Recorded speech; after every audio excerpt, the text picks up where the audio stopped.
was a kid then. I couldn't remember the age I was. I remember then my father was in the hospital. You know, his job, they used to give them this opportunity where you put your families in, then they come in for checks and all. So I remember then I was on the bed and they just broke one news to him. He looked devastated and he just went out. My mother was just there. She just stood with her mouth wide open, like I couldn't understand really what was going on, but I could hear the word, "It's not possible. He's not like that." So started off like that, and it got to a point when my father died. My mother started taking up all the running around.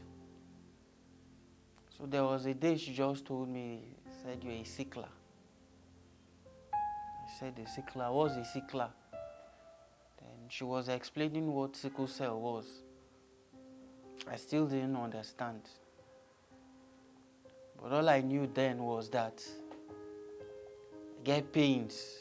Might be my leg today, tomorrow my back, my chest, my hand, the whole body. It got to a point I was even tired and frustrated myself.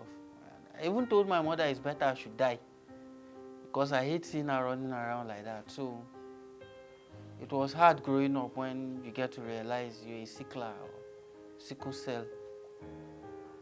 Then the whole thing just went haywire.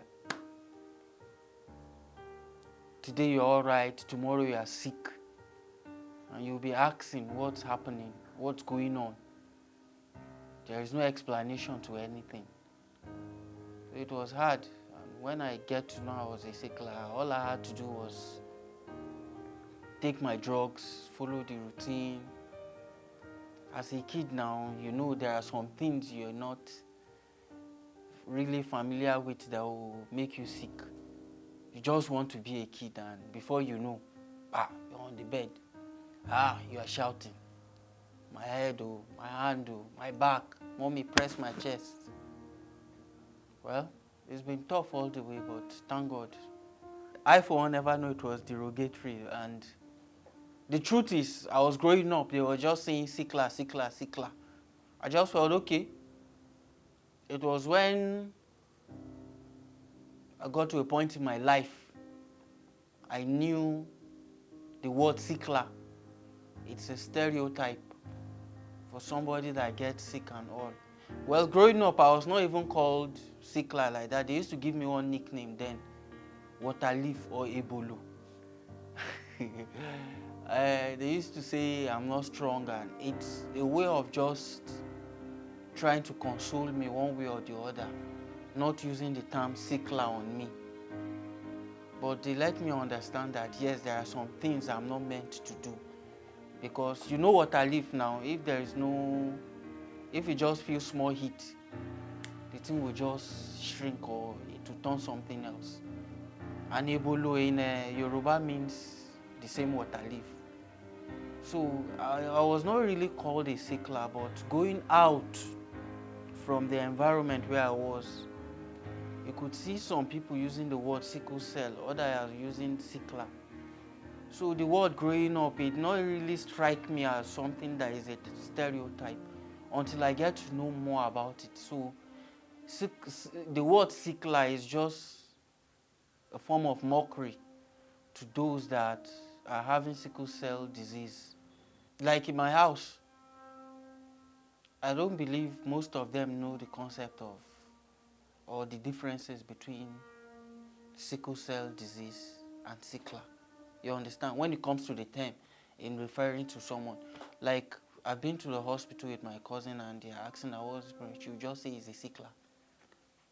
And from there they can pick up. Now, it's not the word itself, it's the intention that comes with what you're trying to express. Okay, we've been to the emergency ward one time, and I could see my cousin, she's just panicking, running around and hearing. You could see she has lost it. Her brother. Then a doctor came, what is it? It's a sickler, it's a sickler. So what I believe was the intention that comes with how you're expressing the condition at that moment. Now some people, they see, I don't know, maybe it's within us, the sickle cell patients. You understand, that see the thing as it's a stereotype or an insult. But it depends on the person trying to relay the message to the doctor or someone else. It depends on the intent that one comes with, what the terminology is. Some people just use it based on, okay, mockery is a sickler. But I believe in the concept of an African society. Not everybody use the word sickler with the intent of mocking you. They just believe, okay, this is how we grew up knowing these people, they are sicklers, they are sicklers. So I believe that they need to be reorientated. Like there should be a orientation about what the differences between a sickler and a sickle cell disease patient is. Probably then some people will stop using the word sickler. The reason why people should not call a sickle cell patient a sickler is, okay, you can find somebody with AA, and most of the time it's down with malaria, typhoid. So why won't you refer to the person as a sickler? Why won't you call him a sickler? Then you're finding somebody with the same condition, and because you know he has a condition, and you're just calling him a sickler because he falls sick all the time. I think that's stereotyping. You're judging based on the condition the person have, and it shouldn't be so. In 2012, 13 like that, I was in Abuja for a break. I went with my little cousin. Then I felt sick there. Normal me, I always fight whatever comes in. I don't take drugs at that moment. I just wait, just try to like see how I could manage the pain or minimize it in a way. So my cousin that we went to spend time with then, she was working in Abuja. She said, no, I need to take you to the hospital because this thing is getting worse. We got to the hospital. They brought me in as a sickle cell patient. Then they did tests. I had a friend then close to me. Then he too, he said he wanted to know his genotype. So after the whole test thing, they said I slept for almost 24 hours. And when I woke up, the guy just looked at me and smiled and said, they brought in your test results. They said you are AA. I just looked at him. She said she never wanted announcing the result because it's the doctor that is supposed to come and tell us, see what the result is. Then the guy said, I said you should try and explain again. He said the nurse told him he is AA and the person they brought in as a patient is AA too. I just smiled and put my hands on the pillow. Then I don't know when I started smiling, then I slept off. So they now woke me like 30 minutes later. The doctor was doing rounds. And the doctor looked at me. He said, how are you? Fine, all those questions. And the nurse asked that she's confused. They brought me in as a sickle cell patient, but my genotype is AA. Then the doctor turned and looked at me and said, boy, when last did you take your drugs? Actually, I lied that it's 1 year. I've not been taking drugs for a long time. Then he just looked at me and smiled. I said, boy, you're not a sickler. You're not a sickle cell patient. You're just going through pain like any other person. And that was something I grabbed. I held on to it till date. I did another test when I came back to Jos to confirm the whole thing was true. The thing still came back AA. So I just told people I'm AA, and some people are still finding it hard to believe. And the last, about a month ago or two, I I was not feeling too well, so I was supposed to undergo a surgery. They had to do a test on me again. And still the result came back AA. Since then, I just felt like there's nothing in this world that could even make me doubt myself, doubt the willpower I have, and even doubt God, most especially. Anything can happen at any time. Yes, growing up, I experienced the symptoms sickle cell used to experience. Actually, some of the symptoms stopped, and at a point, it was not serious like the way it used to be. Everything was just mild, and I can get sick, but you see me on the street. My father back then, I remember asking my mom what my father's genotype was, and she said he was AA. That's what she could remember. I asked about her own because it means definitely if my father was AA, then somebody must be a carrier, and it could be her. My mother, the only time I remember she slept that she was feeling sick, that was even serious, was she had thyroid then. Apart from that, I've never seen my mother lie down that she was sick or something. So I keep asking myself, where is the genotype thing coming from? Is it hereditary, or is this something that we're not being clear about? Because then, I don't see my parent falling sick. But yeah, I know we had this rheumatism in the family. So I just believe probably it's the rheumatism, but I'm not sure.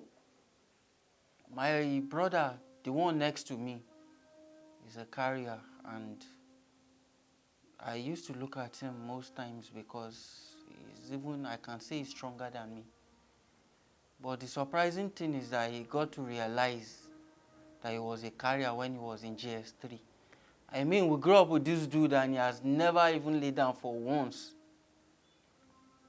But getting to know he was a carrier then, I don't know, probably the information itself, getting to know you're a carrier, maybe it causes the thing to expand more or something, I don't know. But he has been strong enough to hold on and fight whatever comes. And our youngest, that one, I've never experienced anything in his life. I'm sure the worst thing that has happened to him probably is malaria or headache. I think my condition stopped at the point where I decided to not take drugs. I'm not saying people should do this at home. I mean, everybody have their own different concept. You know, some people just feel pity once they hear you're a sickle cell patient. I don't know how they reason in some cases like that. There are people that sickle cell patients don't want you to see them like they are helpless. They don't like it. I have a friend that if you just show any pity or piety on him, now he gets angry. Just do some stuff and let it be. And when it comes to relationship, I used to tell my friend then, probably they see the condition and they think we're going to die anytime soon. But for Christ's sake, this is the world the way it is. And when it comes to relationship, some people are just scared.